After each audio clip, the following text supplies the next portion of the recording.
Hey guys, I'm Josh Brown. And I'm Jordan Stevens.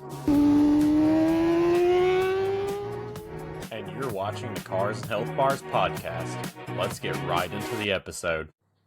Hey, what's going on, guys? Welcome to Cars and Health Bars. On today, we are joined by our guest, Tristan Thompson. How you doing today, Tristan? Pretty good, bud. How about yourself? Doing great. So, we had to have you. I feel like it was just, our Snapchat was annihilated by people asking who won the block party dyno challenge. And, we'll get into that a little bit later. But, of course, this is the winner of the Soki Speed dyno challenge. But like I said, we'll get more into that later. So, Tristan, you want to tell us a little bit about yourself as far as like how you got into motorsports and all that good stuff? Yeah. I'd say probably when I was 6, my dad took me to Beach Bend, and I think it was nostalgia drags, maybe. I don't even know. Could have just been a regular Tuesday night, Saturday night, something like that. But Yeah. I saw a car pop a wheelie, and I was like, Dad, I want one. And, several years later, about when I was 12, he helped me with farming and stuff. We have a big cattle farm and stuff, and he helped me save up a bunch of money, and I bought a 71 Chevelle. And it was just a snowball effect, man. It went from I got tired of the motor leaking all the time, and it got to where I was like 14 years old, and I was like, I want to put a modern engine in this thing. I'm tired of this old small block Chevy leaking. And he's like, when you turn 16, we'll do that. And I said, all right.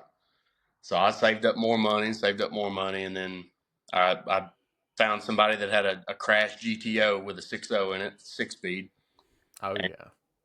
It just, from there, man, it just took off. So we LS swapped it back in 2012, I'm sorry. And it just kept going and going and going. And ever since then, dude, it's just been car after car. And I wanted more power. And here we are today. It's like a itch that you can't get scratched, Never. It sounds just like my origin story. Is literally Dad took me to Beach Bend, and I think it was nostalgia drags. So Yeah. I can relate to that. But I don't think I wasn't building cars till I was like 18, man. So that was 2018 for me. Yeah. Well, Dad has two 69 Camaros. He's given me one of them, but he has another one, and we was always down there tinkering with one. Or there's an awesome story about the blue car he gave me and about how we got it back on the road. But it was a journey, man. It's just when I was a little bitty, I had to be down there. I had to be on the creeper, had to be rolling around. I was holding the light, giving Dad tools. He'd yell at me for a screwdriver. I'd run and go get it. I just loved it. I loved it. I love working on cars. There's just nothing better. Yeah, us being in Beach Bend is just like the prime spot. Like, we're right here at the racetrack. We don't have to travel, or, in most cases, we don't even have to trailer a car unless we're like pretty sure it's going to break. Yeah. I live not even 7 minutes from Beach Bend Road. So I'm right down the road. Oh, wow. That's the dream. That's prime location. So what are some like builds that you have currently going on? Because I know, of course, you got the car behind you, and I was blown away to know that you also rocked a Torque Storm setup. Yep. So this car here, it's got a 3-liter Whipple Gen 4, the older model. I've got this car, and it's obviously making over 1,000 now. And then I've got my dad's 69 Camaro that he gave me. It's got a Torque Storm on it. It's a 331 with the 80 or whatever the bigger Torque Storm is. I can't remember the size. Mm-hmm. But 84. Yeah. And it's we haven't dynoed it, but my butt dyno is saying it's making 650, 700 because it's damn near as fast as that, and it's half the weight. So it's pretty insane car. That's rock solid for a small block Chevy, dude. Yeah, she's turned up all the way. I really honestly, it's the original. So that car, it was a 327 with a Power Glide originally. And okay. That thing, my dad got so many tickets in it. This is the story. My dad got so many tickets in it, and back in the 70s and 80s, it was like martial law. There was no like, you're going to jail tonight. Yeah. My dad had a shoebox. My grandma would tell me all the time he had a shoebox full of tickets overflowing. They were falling. He couldn't close it.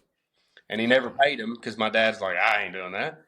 And he finally got arrested, and they took him to court, and they gave him 3 options. You can sell the car, we'll crush the car, or take it apart and I don't want to see it. Something like that was the third option. He's like, I'll take option 3. So it sat in our paint booth at my dad's barn for 27, 30 years, something like that. And it had no interior in it. The sheriff watched him, made him do it, took the motor and trans out, took the dash out, took all the interior out. And it sat like that for a long time, man. And then about 3.5 years ago, before I got the white car, I was like, Dad, I sold my Corvettes and I don't have my Chevelle anymore, which that was the dumbest thing I've ever done. But I was like, I'm itching for a hot rod. I was like, I think I want to revive the blue car. And he's like, well, I really don't want to dump a bunch of money into it. How about I just sign the title over to you and you do it? And I was like, okay. So, I took it from ground up. The floors was rusted out and stuff. And we ended up having to cut the floors out, and I put brand new floor pans in it. The motor had been sitting on an engine stand in the back of the shop for just as long, 30 years. So I took it all the way apart, checked all the rods, put new bearings in it. It used to be the motor he took out of the car. A local guy, Billy Webb, had taken it and put it in a top fuel dragster, it was a small block Chevy top fuel dragster on alcohol.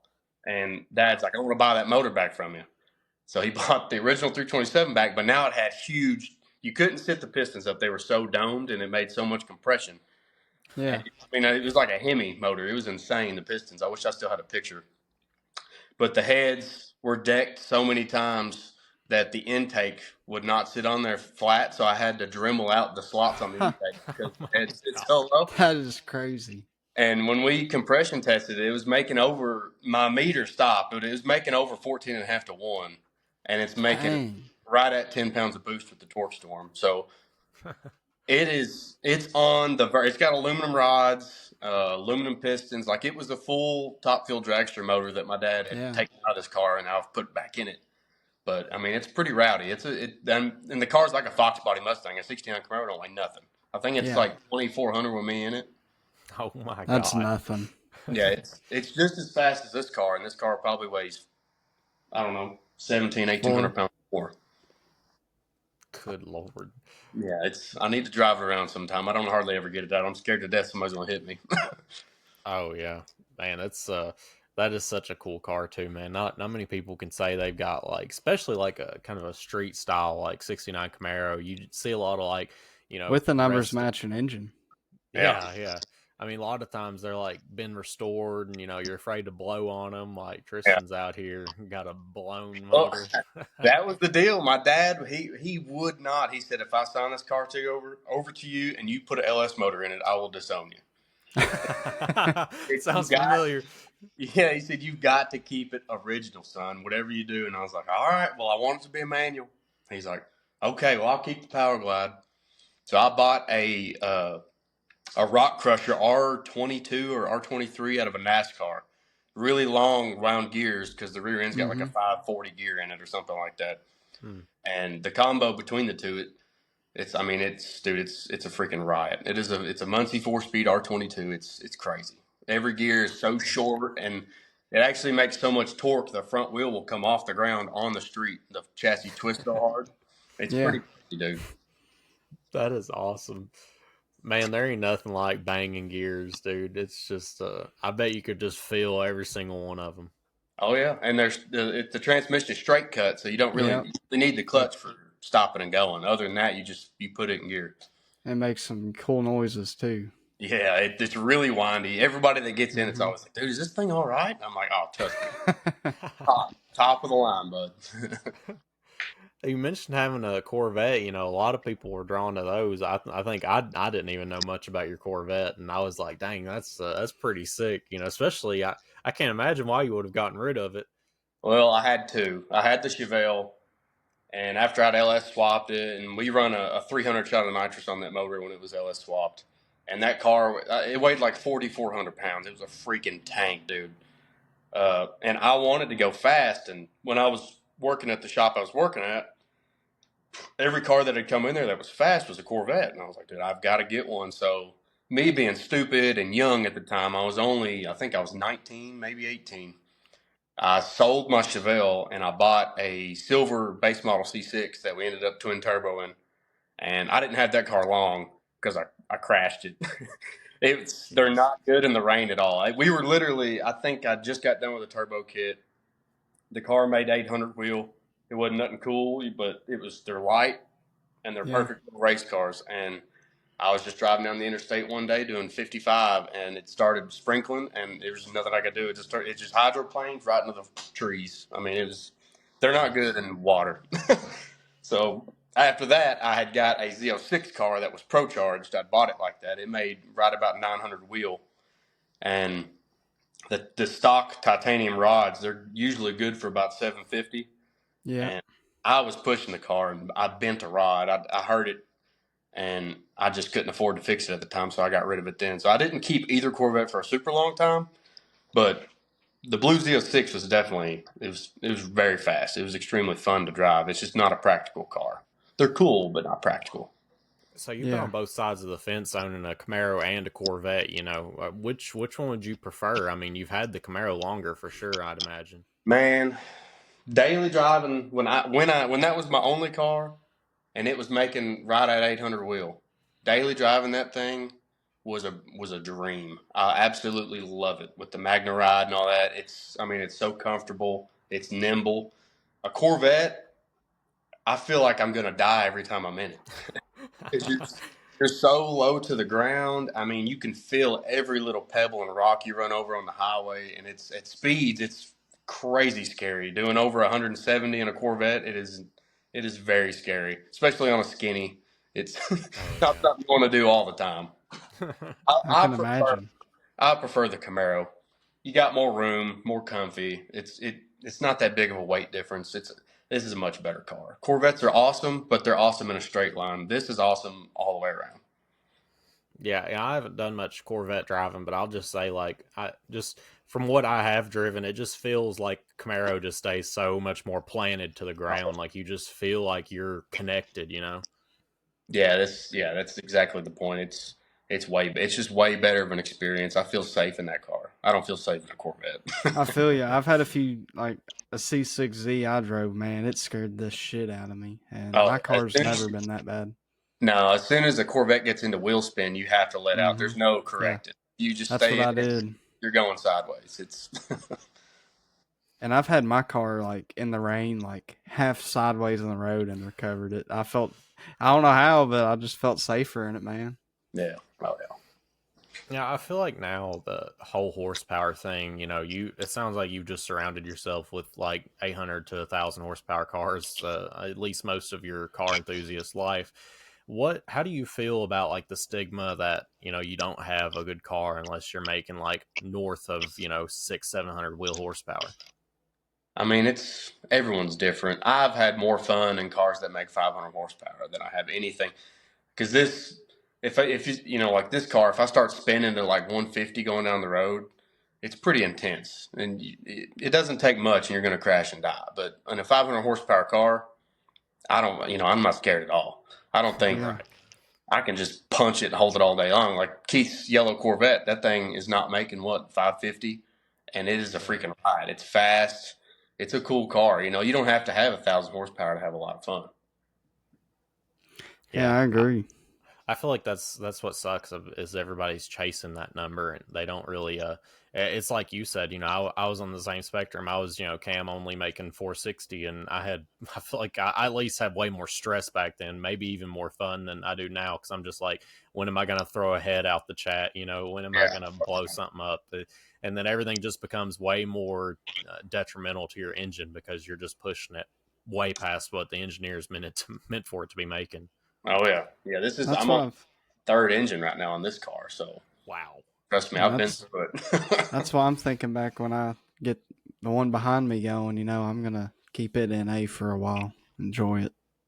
Yeah, that's the best way to do it, man. Build it for future plans, not current plans. You know what I'm saying? I got a supercharger laying around, but rings are gapped either way. See, there you go. Gap for boost. 2 months down the road, you might change your mind. You might hit the lottery. Yeah. I'm buying that supercharger. I already got it. I just got to get the fuel system. There you go. That is the right way. Unlike me. Yeah. Hey, you got a fuel system. What do you mean? I'm saying like I bought the blower well before I bought anything else. I built Yeah. everything around the blower, but at Yeah, I least I got did. the suspension and driveline settled, so that's Yeah, all I need. that's what I did on the blue car, the '69. I bought the blower just because at that time the company had just started and it was so cheap, it's like $3,000 for the small block Chevy kit. So I ordered the blower and I didn't even have the motor off the engine stand yet. I was like, dude, I'm putting this on. Future plans. Yeah, I was like, it's too cool. I'm not passing up the deal, and I want to make whoosh whoosh noises. I was like, Oh all Yeah. right. yeah, those That's why I got storm mine. blowout valves are so extremely loud. I will say, now a Pro Charger, the big red Pro Charger Yeah. blow off valve, I Yeah. think the Torque Storm is louder than that. I know in like the Torque Storm Facebook groups, there's very commonly people complaining and wanting to know how to quieten it down. I don't, I don't know how they're that loud. They're so much smaller than the Pro Charger stuff, but they're really aggressive. I don't think they have a powerful spring in them at all. They're really aggressive when decel. Yeah, it just flies right open. Yeah. So I know you've been kind of known to run to Mexico a time or two. I know recently just to kind of support, what's that vibe like? It's been a while since, I've been in that scene. Is it just like how is it going out of town, to Mexico and just seeing what maybe the surrounding people have and like, what's that whole vibe like that? Man, it's a good feeling. It's been a while since I've been back out there doing anything. And for a while, man, this car was just a daily driver. I just wanted a fun daily driver. It was making 770 wheel, and I didn't go out a whole lot. And then back in the day, we used to go to the old shop I used to work at. It was Google Maps. Actually, the earth is scarred. It looks like a drag strip right in front of the shop. If you look on Google Maps, it's insane. And I feel like the past few months, it's starting to be like back then. In 2016 was the last time we drag raced out there, and then it just died off, man. There was hardly any cars out there. Everyone was just wanting to show up and watch and talk. Nobody ever wanted to run their car. And nowadays, I feel like, I mean, if I drive this to work, I have 3 Subarus and an Evo and just Hondas all the time, just trying to race me everywhere I go. It'll be 6:30 in the morning, and an AMG, whatever those are, AMG 263 or whatever they are, twin turbo. Yeah. One just pulled up. I heard him pulled up next to me. I was like, all right, bud, let's go. 6:30 in the morning. I feel like I'm coming back around. That's awesome. I feel like it was kind of a good turning point, whenever Jack did take over that building in Park City. And I feel like that is kind of a pivotal moment into rolling, more of a street scene into our area because, like the block party was an insane turnout. I think it was way larger than any of us thought it was going to be. Yes, it turned out, which I didn't really post anything on mine, but he had, I think, 2 or 3 people posting stuff, you including. And I mean, what time was I don't even know. It was probably 2 hours before the designated start time. People was rolling in. I was like, "What are y'all doing?" I was just there to wash my car, and we were going to park them up. And there's people rolling in as we're washing our cars. I'm like, "Holy crap!" I mean, they just never stopped up until 3 a.m. when everyone was gone. People were still trying to come in. When we were leaving the shop, there was bikes pulling up. They was like, "Oh, we've been at Buc-ee's all night. Where was y'all at?" I'm like, we've been here. What do you mean?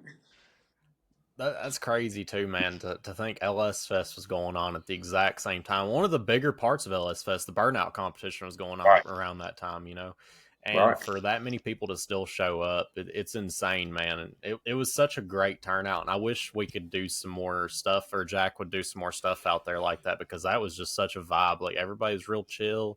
Yeah. It was just a good time, Yeah, he said next year we're thinking about asking the dude back behind that lives behind the shop. We're going to see if we can't get some gravel out there and make like an actual parking lot. Because it was getting to the point where if we had to dyno a car, we had to move 5 other cars to get the car out to put on it. It was getting packed quick. So I wasn't there whenever you dynoed your car. I kind of like had it in the back of my mind. I'm like, well, I know who's going to win if he gets up there. And of course, it was you. It was turned down at the end. Yeah, it was turned down, but I wasn't. Everyone wanted me to put it out. I was like, dude, I'm not going to stress them. I beat the crap out of this car, so I was like, I'm not going to stress it out if I don't have to. If somebody's not going to go up there and make $800-900, there's no point. And the dude showed up with the G8, and it only made 770. And I was like, well, I know what pulley's on this. I'll make a quick 850 and put it on there, and it's exactly what it made. It was 850. Yeah, I wasn't there whenever you did do the dyno, and everybody was asking me because I told a few people, I'm like, yes, that white 1LE, I was like, that's like 1,000 horsepower car pretty easily. They're like, who's gonna win? I'm like, probably Tristan. And they're like, why did it make 850 on the dyno? Then I'm like, you guys have to realize, like, he's not gonna blow his stuff up trying to set a dyno record right here. He's just gonna get the win. I can't blame him. No, that was the daily driver pulley, which now Jack's talked me into just leaving this one on. So now I'm making 23 pounds, and it made 1,002 after like 9 pulls in a row. Like it was heat soaked out the yin yang, and it still made 1,002. Yeah, the blower. He said the intake air temps on the last pull was 190 something degrees, and it still made 1,002. God. Yeah, the blower. That's the bad thing about the Whipples. They get hot fast, but hey, we were beating the crap out of it. So I would say it'd probably pick up another 100 if it was like 140 intake air temp. Yeah. I like the ram you added on the front grille there. That was one of the latest additions you added. I was like, dang, I really like that. Oh, the bell mouth. Where's my phone? The bell mouth. Mm-hmm. Yeah, they. I think it was Logan Sanders. He said, "Dude, have you seen LMR's car? They're the fastest ZL1 in the world." And I was like, "No." And it's forest green, and they've got theirs more in the center, and they got like a little half short radiator, so they have like a straight shot. It's a super clean car. But he showed me a picture of one popping a wheelie, and I was like, "Dude, all the Pro Charger cars and all the big horsepower cars that are out there racing on the street have got bell mounts." I was like, "Man, I think I'm gonna get a bell mouth." And I was looking back in there, and I was like, if I move this little smog pump and stuff out of the way that I'm not even using anymore, I said there's plenty of room. And then I've got 5-inch tubing going at a 45 and another 45, and then all I have to do is put on a little rubber boot, and it's connected to the roto fab there. Oh, that's cool. I like that.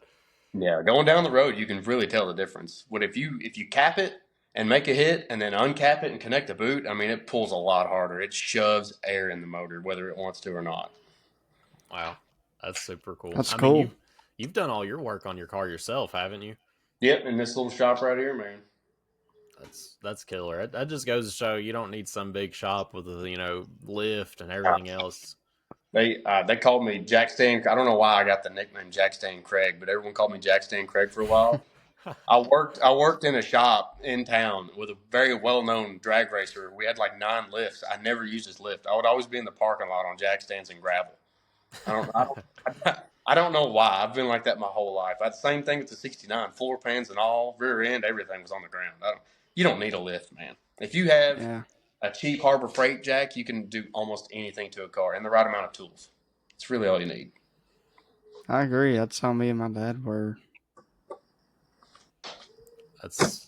Yeah. I mean, anybody out there that thinks you need some big shop or, even small jobs, you could probably tackle it on your own. I mean, that's just the best way to learn, man, is just like getting your hands dirty.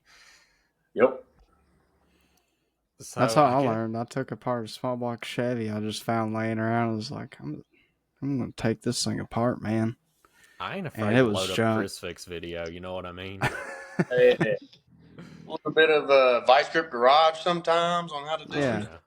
I used to do that. If I wasn't sure, I'd go straight to YouTube. Yeah, so, you got to learn somewhere. Oh, yeah. It's the only way to really start, though, is to actually get out and doing it. That's what a lot of people say. They're scared they're going to break something, but if you just take your time and go slow, 90% of mechanical issues can be fixed in your driveway by you. Yeah.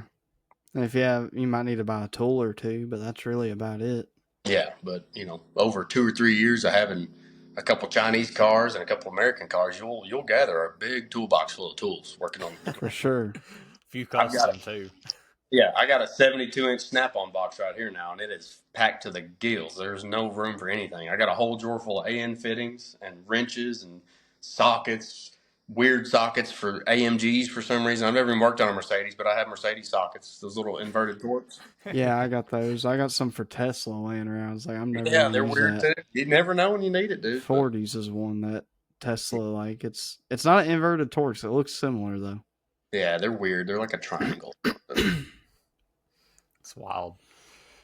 But I'm trying to think. Oh yeah, do you have any more like? I mean, obviously you're super. I mean, you're a decent amount of horsepower right now. Are you planning on going a little bit further past where you have it now? I mean, Oh yeah, oh yeah, I've got a new block. It's a much larger cubic inch. This is still the original 376, and I want to Yeah. go 440 or higher. That's the plan. Dang. That's all what my right. neighbor's got. Yeah. My buddy's got a Z28. It's like a 2015, I think was the last year they put 427s Oh, on. yeah. Mm-hmm. Yeah. And his is pro charged, and it's almost 500 cubic inch. It's like the biggest stroke you can do on a 427. Like a 490 or something. Yeah, I think it's like a 494 is what it ends up being. Sheesh. But he's making on 8 pounds of boost, he made 1100 wheel. So I'm guessing he's not using those rods no more. No, he's got some high dollar rods in that thing. I'm over here with my cheapo $400 forged rods I got. You got to work with what you can work with. Man. I'm not making over 1,000 ever, so I think I'll be fine. Yeah. Are you gonna stick with a Whipple setup on that next block? I think I'm going to run that blower until it absolutely explodes, and then I'm going to go really big. That's fair. That is absolutely fair. That thing has got so many miles on it, and it's been it now. Everyone hates on Whipple. They don't make power. They don't make power. Now I will agree. If you put a Magnuson 2650, same amount of boost I'm making right now, it'll make probably 200 more wheel horsepower. They're just that much more efficient. This thing is not efficient. It gets hot. And once it's hot, it takes a really long time to cool that thing down.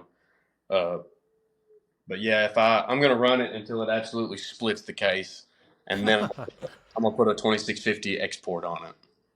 There you go. Shoot, That'd do that's what I'm good. talking about. Man. Yeah, that's the plan at least. A 440. I would like to do a 440, which they have the L8T blocks now to the new Corvettes, Mm-hmm. and they're supposed to be like 1,500 horse capable, and just from the factory, all they do is change the crank, I think, and everything else in them things is rock solid, and then they bore and stroke them out to a 427. But I plan on calling up Texas Speed or somebody, one of my contacts, probably GPI. I'm going to have one spec'd out. I want to get a 440 or plus and then run that Whipple on that until it explodes, and then put a bigger blower and try to make – I'd like to make 1,1700 in goal street car. God. That's insane. Yeah.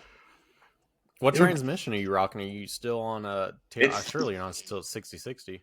It's a stock TR6060 with a stage 2 billet input and output shaft. That's it. Nice. Shoot, yeah. Every Mine, other just shed left a the tear. chat. Yeah, every other internal in that thing is bone stock. I just took it to my buddy, and he changed out. He said, "This is all you need, man." He said, "This thing will make 1,200, 1,300 wheel, no problem." I was like, They "You will. sure?" He said, "Yeah." I was like, "All right, dude." He said he runs the same one. He's got a twin turbo Viper up in Missouri, Mm-hmm. and he said it's got a 6060 in that, and he said that he did the exact same thing, stage 2 kit. He said he's making 1,400 wheel for like 2 years now. Yeah, I'm about to do the stage 2 on mine from Texas Drivetrain because the early fit gens, I guess the input shaft is it's different from the later models, and they're prone to twisting. Yeah.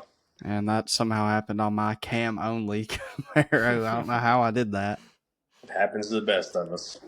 It's like my car's over here pushing every limit factory possible, and Jordan's over here braking with no horsepower, no torque. You're still stock rod and piston, ain't you? Yeah, I was, stock yeah. head bolt. Oh, Not gosh, even yeah. still the stock stretch bolts.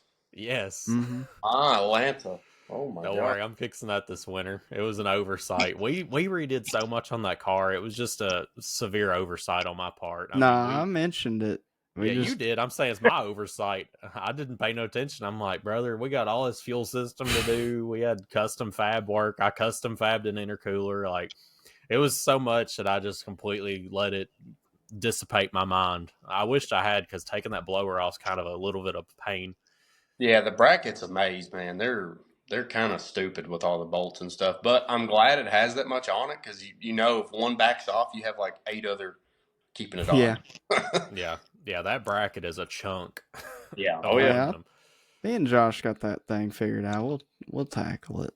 Oh yeah. See, the only problem is the all the intercooler piping was welded off site, so we had to use Sharpie marks and puzzle pieces of an intercooler kit and like 2 different places. For what we did, I think we did a great job, but it's not so practical when you're putting it back together because you got to have all those puzzle pieces just right. Very less than ideal. Yeah, before I worked for the guy I worked for, who he did all my welding, that's what I would have to do. I would find a person here or there, like, hey, can you weld aluminum? And they're like, yeah. He said, just bring it to me, and I would hold something up and draw 3 lines on it and bring it to him. You know, and that's how you got to do it sometimes. Yeah, that's how we did his.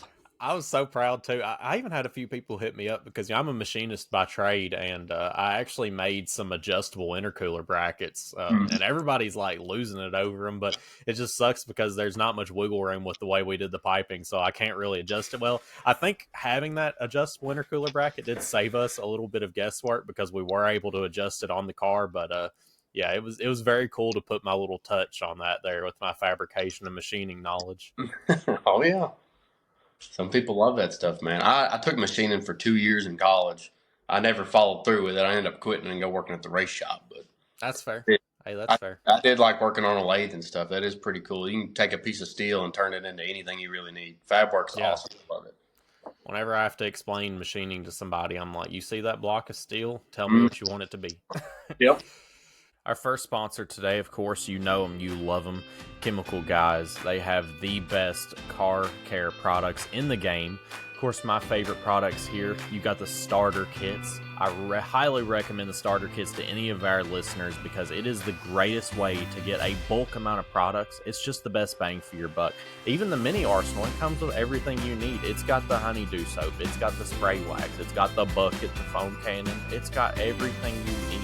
Cars 10 site-wide for 10% off your order. And our next sponsor today is Badass Extension Cords. They've got some of the highest quality extension cords in the game here. Got their outdoor extension cords pulled up. What I really like about them is they have all these customizable colors that you can do, and you can even have unique writing on them to make them say whatever you want to. They've got the 50-foot pro cable with 6 outlets going along the whole entire cord. These cords are some of the highest quality that you have around. You need some of these in your shop. Even the indoor ones, they go all the way up to 100 foot. They go all the way down to 25 foot. Why not pick up a badass extension cord for your shop so you can make sure that you do not lack anything whenever it comes to working on your project? You need that for those power tools. You know you do. With that being said, guys, head on over to Badass Extension Cords, pick you up a cord, and use our affiliate link so they know we sent you. Hey, Mustang guys, where you at? I got CJ Pony Parts here for you today, sponsoring the podcast. For all of your Mustang needs, whether you are restoring a 1960s Mustang all the way up to the S650, they've got parts for you. Everything from body parts all the way to your exterior and engine parts. They've got it all. I want you to guys hop on over, look at CJ Pony Parts, see if you can find something for your Mustang today, give you something to do this winter, this summer, finish up the build, and make sure you use our affiliate link so that they know we sent you from the podcast. I want to thank Speedway Motors for sponsoring the podcast. One of my favorite parts, wiring harness. They have a DIY wiring harness, so if you are not that good at wiring, they have a full kit that is a universal. You just pick what circuit you want. It is as simple as you get it. They have a lot of parts for your older cars. It's hard to beat these deals. Some of the best prices, that's always what I've known them for, is the really good prices, the really good quality. So yeah, guys, hop on over there, see if they've got something for your build, and use our affiliate link so they know that we sent you. And with that being said, guys, let's get right back into the topic. I want to transition just a little bit here and get you talking at the end of the episode here. So I saw you playing some Battlefield 6, brother. Oh yeah. So I didn't know we had a gamer on our hands also. From way back, pal. Battlefield 4 in like 2005. Yes, sir. I'd stay up till 2 or 3 a.m. on school nights, and I would act like I was sick so I could stay home and play Battlefield 4. Let's go. That's like, oh my God, that's mine and Jordan. Well, Jordan goes a little bit farther back than that, but like that's where me and Jordan were like really hitting it hard as kids, man. Battlefield 4 was where it's at. Yeah. I've always been an Xbox guy, and then when I moved into this house, I sold all my stuff which I don't know if you know, but the tornado had hit me whenever it hit Bowling Green. Oh, okay. No, I didn't. Yeah, so it was a bad deal. I was like 20 yards from the house where the family of 6 had passed away. And wow. so I lost my TV, I lost my Xbox, I lost everything. And then I recently got into PC, and when I moved into this house, I was like, I'm gonna just buy a really good PC because I've always wanted a game. I was like, I have nothing now, so I'm starting from scratch. I might as well do it right. So now I've got I think I paid like $5,200 for this PC. It's got a 4090 Ti in it, and I mean it's got like 64 gigs of RAM. It hustles. Golly. I've been big on Tarkov, and I finally got all my EA account stuff back, so all my stuff transferred over. But I used to play Battlefield like all the time. I was never a Call of Duty guy, but I love me some Battlefield. That's fair. So, I mean, Battlefield 6 is all the hype right now. How do you are an old school Battlefield player. How do you feel it's kind of stacking up to people's standards of like the old classic Battlefields? It is, in my eyes, it's Battlefield 4 with better graphics. Yeah. Really? In a Yes, sense, I feel the same. it is awesome. I love every minute of it. It's hard for me to put the controller down and pick my daughter up. I like it that much. Really? I haven't really got to jump on it that much. I was just a little bit disappointed by the beta just because I really like more the vehicle play, and there wasn't much of that. Yeah. But from what everybody I've talked to, there's a lot more vehicle maps now that the Oh, game's yeah. fully out. Oh yeah, I was just literally when you sent me the link for this app here, I was flying an F-16.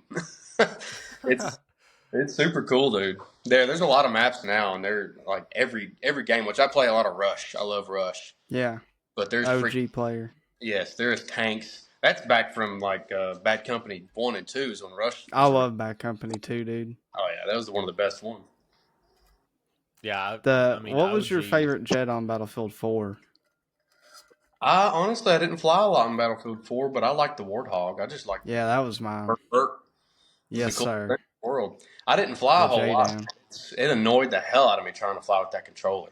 I had to end up. I got pretty good with it at a point. I really liked it. I would drop like 30, 40 kills with it in a game. Oh yeah, you can do it, dude. It's a challenge though. The stealth jet is so much more mobile. Yeah. I haven't actually picked up any on Battlefield 6 yet, so I did play in the beta some. I like how they got the stealth has like a JDAM or like some bomb you can drop. It's pretty nice to have that. It plays pretty well, and it's pretty insane. If you go third person, watching the airstream coming off the wings and stuff, and all the air dissipating, it's pretty crazy. It looks insane, and they fly really good. Like if you take too many G's, your dude will pass out and you'll crash and die. It's pretty, you actually pass out from it? Yeah, you'll start like your eyes closing, and if you keep trying to dogfight, I fell asleep. My dude passed out, and it said I died. I guess I crashed. I don't know. No way. That is so cool. It's crazy, dude. The only thing I wish they would have done is like when you drop a JRAM bomb or you send all your Foxtrots, I wish he would actually click the switches in the cockpit. Oh, but that'd be cool. That's being picky. That's like flight sim shit, you know? Oh man! So if there was like one map you would want brought back from Battlefield 4 and put into Battlefield 6, what would it be? Man, that's a tough one. I can't remember the name of it, but the one where the ship crashes in the middle of the game. Oh, Parasol. Parasol. I love that map. That was a good one. Multiple 1,000-meter snipes on that map. I love that map. Island to island, our shots over there. I love it. Yeah, man, it's so hard to beat Operation Metro Rush. Like that was so much fun back in Battlefield 4 days. I'm sure it was even better in 3 whenever it came out. But Battlefield 4 running Metro Rush, that was like the Rush map for me.